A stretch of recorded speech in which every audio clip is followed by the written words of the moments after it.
official that the U.S. does not believe that Iran's latest proposal goes far enough, that Iran has made enough concessions, particularly when it comes to enriching uranium. But what we're hearing now is President Trump essentially saying that his Gulf country partners, including Qatar, Saudi Arabia, and the United Arab Emirates, have essentially asked him to hold off on this planned military attack that he says was scheduled for tomorrow. And this is the quote, in that serious negotiations are now taking place, in that, in their opinion, as great leaders and allies, a deal will be made which will be very acceptable to the United States of America, as well as countries in the Middle East and beyond. Then it goes on to talk about no nuclear weapons. And then it goes on to say that he's instructed his Department of, et cetera, that he will not be doing the scheduled attack. But I do want to read one line. It says, I have further instructed them to be prepared to go forward with a full large-scale assault of Iran on a notice in the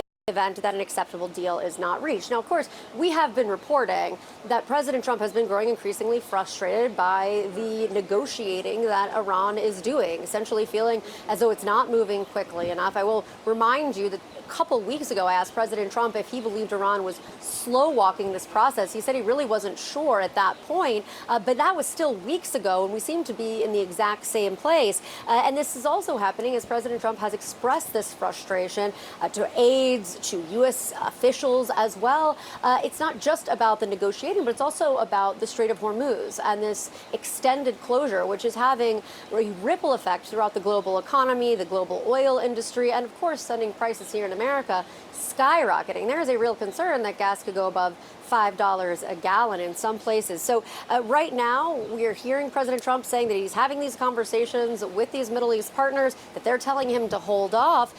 We've heard this kind of thing before, where he says he's not going to do something because there's a peace deal in the works. It's just unclear now what is happening behind the scenes in the moments after they're telling us one thing, that this latest deal didn't go far enough, and this post, which came again moments later with President Trump saying we're going to not attack because there's a deal that might take place soon. Yeah, a deal will be made. That is their opinion, meaning Qatar and Saudi Arabia, according to this post. Kristen, thank you so much.